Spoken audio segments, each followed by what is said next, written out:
안녕하세요, 차트키입니다. 이번 시간부터는 조정파에 대해서 쭉 알아보도록 하겠습니다. 조정파는 플랫, 지그재그, 삼각형 이렇게 세 가지가 있는데 그 중에서 플랫부터 알아보도록 하겠습니다. 조정파가 충격파보다 내용이 훨씬 많고 외울 내용도 많은데 처음부터 다 외우려고 하지 마시고 사전처럼 자주 보시면서 익히시는 걸 추천드립니다. 내용이 많아서 플랫 하나를 다루는데도 상편, 하편으로 분리하였으니 이번 시간에 배운 것들을 다음 영상이 올라올 때까지 활용하시되 다음에 올라오는 영상을 세트로 공부해서 플랫을 익히시는 걸 추천드립니다. 우선 플랫의 정의입니다. 플랫은 영강에서 말했다시피 3, 3, 5 구조를 가지고 있습니다. 오른쪽과 같이 조정파 2개와 충격파 하나로 그릴 수 있겠네요. 플랫은 3, 3, 5 구조뿐만이 아니라 다른 조건들도 있습니다. 우선 B파가 A파의 0.618 이상을 되돌려야 합니다. 이 조건을 만족시키지 못하면 지그재그로 분류됩니다. 그리고 C파는 아무리 작아도 A파의 0.382 이상은 되어야 합니다. 그렇기 때문에 B파의 끝점에서 진입하여 C파 전체를 먹으려고 할 때 B파의 0.382 되돌림이 아니라 A파의 0.382 크기만큼을 1차 익절가로 설정해야 합니다. 이 내용은 피보나치 특강에서 설명한 부분이죠. 자, 그리고 이제 사전처럼 활용해야 하는 부분의 시작입니다. 사전처럼 활용해야 하지만 계속 보다 보면 외워질 수 있으니 카운팅 하시다가도 플랫이 나온 것 같으면 이 영상 자료나 제가 드라이브에 공유드리는 PPT를 보고 분류를 꼭 해보시는 것을 추천드립니다. 우선 플랫은 B파가 A파를 되돌리는 비율에 따라서 크게 분류해 볼 수 있습니다. 총 6가지가 있는데 B파가 A파를 0.618에서 0.81까지 되돌릴 때 약한 B파라고 하고 0.81에서 1.0까지 되돌릴 때 일반 B파라고 하고 1.0에서 1.618까지 되돌릴 때 강한 B파라고 합니다. 강한 B파는 제가 임의로 또 3가지로 나눴습니다. 1.0부터 1.236까지는 살짝 강한 B파, 1.236부터 1.382까지는 강한 B파, 1.382부터 1.618까지는 매우 강한 B파입니다. 살짝이나 매우 같은 형용사는 제가 따로 추가한 말이고 닐리책에 없습니다. 하지만 제가 만든 것이라 하더라도 따라와 주시면 학습에 분명히 도움 되실 수 있을 것이기 때문에 활용해 주시면 감사하겠습니다. 그리고 초월 B파라는 말도 제가 붙인 것인데 B파가 A파를 1.618 이상 되돌리는 경우입니다. 오른쪽 그림에 보기 쉽게 분류해놨으니 참고해 주시면 될 것 같습니다. 그 다음은 정말 복잡하지만 다 아셔야 하는 플랫의 8가지 분류입니다. 각각의 플랫 패턴에 따라 특징이 다르고 어디에서 나올 수 있는지, 그 이후에 어떤 패턴이 나오는지, 어떤 피보나치를 주목해야 하는지 등이 전부 다 다르기 때문에 다 알고 계신다면 정말 많은 도움이 됩니다. 하지만 특징까지 다 외우기가 정말 너무 어렵습니다. 그렇기 때문에 일단 사전처럼 활용하시는 것을 추천드리고 이번 강의에서는 그냥 그림을 보면서 하나씩 어떤 패턴인지 눈으로만 익혀두시면 될 것 같습니다. 우선 이중 미달 플랫입니다. 이중 미달 플랫은 말 그대로 B파도 미달, C파도 미달된 경우입니다. 즉 약한 B파인 경우에서만 나올 수 있으며 C파가 B파보다 작으면 오른쪽 그림과 같이 생긴 이중 미달이라고 분류됩니다. 그 다음은 미달 B파입니다. 미달 B파는 이중 미달과 다르게 C파는 미달되지 않은 경우입니다. 즉 C파는 B파보다 커야 하며 B파의 1.382보다는 작아야 합니다. 즉 오른쪽 그림과 같이 B파의 되돌림 수치를 재보면 좋을 것 같습니다. C파가 B파의 1.382보다 크면 연장 플랫으로 분류됩니다. 연장 플랫은 약한 B파, 일반 B파, 강한 B파에서 나오는 것을 확인하실 수 있는데요. 약한 B파일 때는 오른쪽 그림과 같이 묘사될 수 있겠습니다. 그리고 일반 B파일 때도 마찬가지로 B파의 위치만 다르고 대동소이한 모습으로 묘사됩니다. 하지만 살짝 강한 B파일 때는 연장 플랫에 다른 조건이 추가됩니다. A파의 1.618 길이보다 커야 한다는 조건인데 추세 기반 피보나치 확장 툴로 오른쪽과 같이 A파와 C파의 길이를 비교해 주시면 되겠습니다. 그 다음은 가장 일반적인 일반 플랫입니다. 하지만 조건은 굉장히 복잡합니다. B파도 일반 B파여야 하고 C파도 B파를 넘어선과 동시에 B파의 1.382보다는 작아야 합니다. 덩달아서 C파가 A파의 1.22 확장보다는 작아야 한다고 하는데 이 부분은 책의 뒷부분에 있어서 5장에는 없는 내용이지만 뒷내용을 볼 때 헷갈리시지 않게 추가해드렸습니다. 그림으로 보시자면 오른쪽과 같이 B파의 1.382보다 작아야 하는 것뿐만이 아니라 A파의 1.2 확장보다도 작아야 합니다. 그 다음은 미달 C파입니다. B파는 미달되지 않고 C파만 미달된 플랫이라고 할 수 있습니다. C파가 B파보다 작기만 하면 되기 때문에 매우 외우기 쉬운 패턴이실 거라고 생각합니다. 그 다음은 불규칙 플랫입니다. 불규칙이라는 뜻은 주가의 방향이 한 방향으로 규칙적이지 않다는 것입니다. 오른쪽 그림과 같이 B파가 A파를 넘어가는 현상은 강세장이라는 뜻인데 C파로 인해서 그것이 상쇄되는 경우 불규칙 플랫이라고 합니다. 이는 살짝 강한 B파와 강한 B파에서 주로 나오는데 살짝 강한 B파에서 나오는 경우가 대부분이며 강한 B파에서는 일반적으로 자주 나오진 않습니다. 살짝 강한 B파일 때 불규칙 플랫을 그림으로 묘사하면 오른쪽과 같습니다. C파가 A파의 1.618보다 작아야 연장 플랫이 되지 않기 때문에 이 조건을 만족하면 되겠습니다. 강한 B파일 때도 마찬가지입니다. 그 다음은 불규칙 미달입니다. B파가 A파를 넘어가서 강세장이 되었지만 C파에 의해 강세장이 상쇄되지 못하고 미달되었을 때 불규칙 미달이라고 합니다. 불규칙 미달은 살짝 강한 B파, 강한 B파, 매우 강한 B파 세 경우에서 다 나오긴 하지만 살짝 강한 B파에서 나오는 것은 일반적이지 않습니다. 즉 오른쪽 그림과 같은 경우에는 그렇게 잘 나오지 않는 그림입니다. 그리고 강한 B파일 때 오른쪽과 같은 그림이 가장 자주 나옵니다. 그리고 매우 강한 B파일 때는 하나의 조건이 더 추가됩니다. C파가 A파와 겹치는 가격대가 존재해야 한다는 것인데 이 조건이 추가된 이유는 강세 조정이라는 패턴 때문입니다. 강세 조정은 매우 강한 B파와 초월 B파에서 나오는 아주 강한 강세장에서 발견할 수 있는 플랫 패턴입니다. C파와 A파가 겹치는 부분이 없기 때문에 이게 조정파인가 싶을 정도로 이상하게 생겼습니다.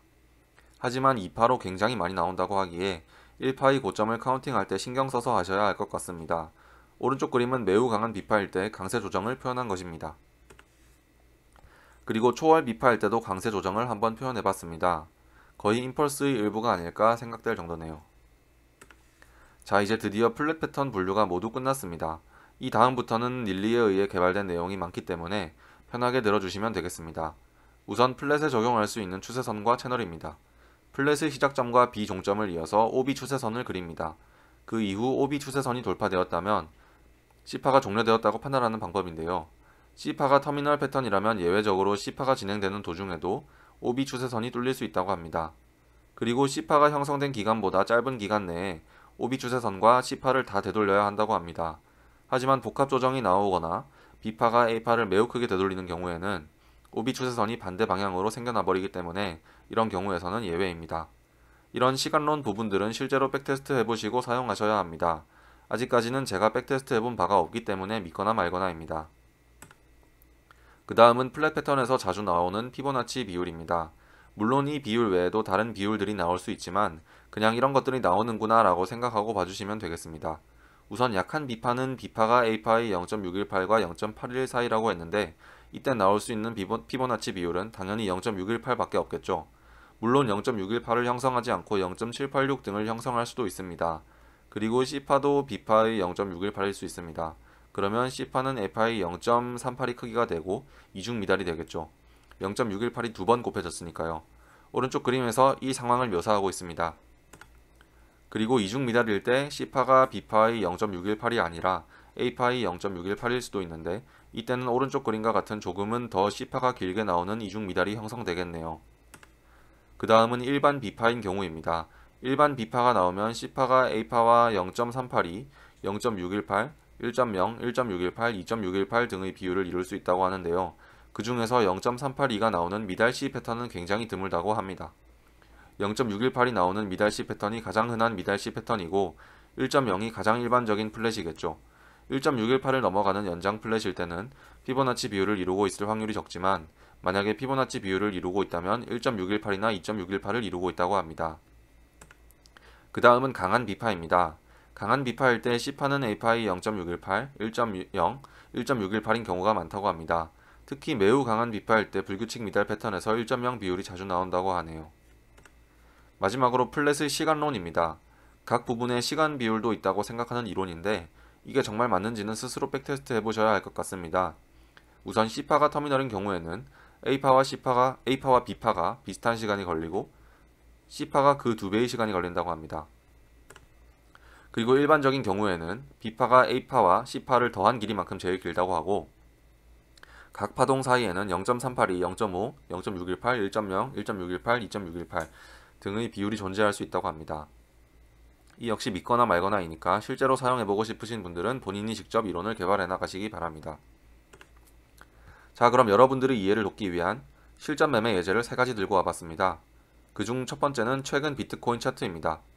플랫 패턴의 종점을 잡기 위해서는 0.618 이상 되돌리는 33 구조를 찾는 것이 제일 중요합니다. 그 이후에 C파의 충격파 구조가 나오는 것 같으면 C파 끝점을 예측해서 진입하는 것이죠. 이 경우에는 B파가 A파를 0.81가량 되돌렸으므로 약한 B파, 일반 B파 둘 다 될 수 있겠네요. 다음 강의 때 배우시겠지만 이렇게 분류하는 작업이 필수적이니까 꼭 분류해 보시길 바랍니다. 그 다음에는 A파와 C파의 비율을 측정해야 합니다. 플랫에서는 B파와 C파의 비율보다 A파와 C파의 비율이 더 중요합니다. B파와 C파의 비율은 패턴을 인식하는 데 쓰이는 비율이고 A파와 C파의 비율이 잠재적인 가격 반전 구간으로 더 효과적입니다. 물론 B파와 C파의 비율도 의미가 있을 수 있기 때문에 다양한 시각으로 보시는 것을 추천드립니다. 이렇게 측정한 A파와 C파의 비율 중에서 어디에서 멈출지를 알아내야 합니다. 그걸 위해서 또 다른 피보나치를 겹쳐야 하는데요. 그건 바로 C파를 이루고 있는 충격파 내부 파동끼리의 비율입니다. 3파가 연장이라고 가정하면 1파와 5파가 1대1 비율을 이뤄야 하기 때문에 그것을 측정하고 A파와 C파 비율과 겹치는 부분을 진입가격으로 설정해야 합니다. 즉 사진에서는 빨간 네모 박스 구간에서 꼬리가 찍힌다면 진입할 수 있겠네요. 추가적으로 제가 피보나치를 하나 더 그어 놓은 것이 보일 텐데 하모닉 벳 패턴도 존재하기 때문에 신뢰도가 더 올라간 모습입니다. 이렇듯이 하모닉 패턴도 겹쳐보시면 좋습니다. 그 다음은 BNB 일봉 차트입니다. 큰 하락과 큰 상승이 생겼다면 이후 떨어지고 있을 때 플랫이 형성될 수 있다고 생각하셔야 합니다. 그렇게 생각했을 때 해야 하는 것은 A파와 C파의 비율을 측정하는 것이죠.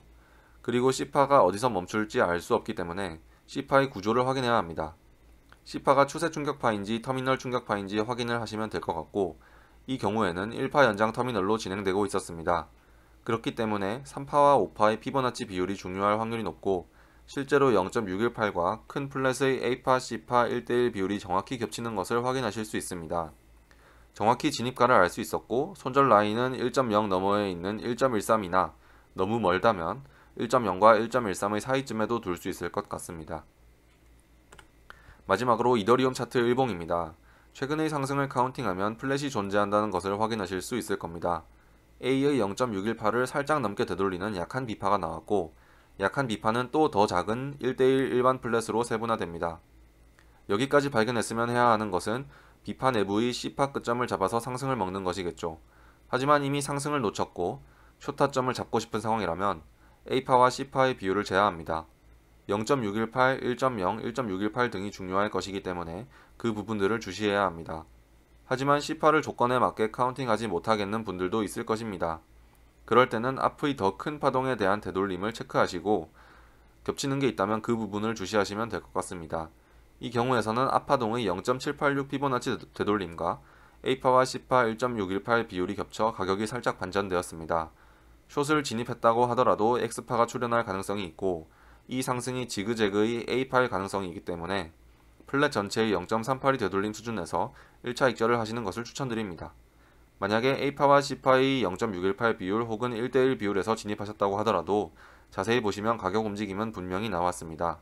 하지만 다시 올라가는 모습을 보실 수 있을 텐데 그렇기 때문에 항상 미약하게나마 반응이 나온다면 본절 로스로 옮기는 것을 생활화해야 합니다. 쌍바닥 쌍고점이 나올 것이라고 걱정하시는 분들은 차라리 본절 이후에 쌍고점, 쌍저점 혹은 1.13 스탑펀팅 등을 확인한 후에 재진입하는 것이 더 수익이 많이 나실 것 같네요. 결론입니다. 조정파는 피보나치를 겹쳐보는 것이 가장 중요하다는 것입니다.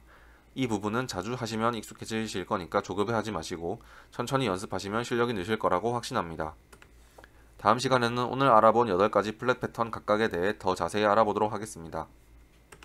이번 영상이 도움이 되셨다면 꼭 구독 부탁드리고 제 채널에 들르셔서 다른 영상도 봐주시면 감사하겠습니다. 감사합니다.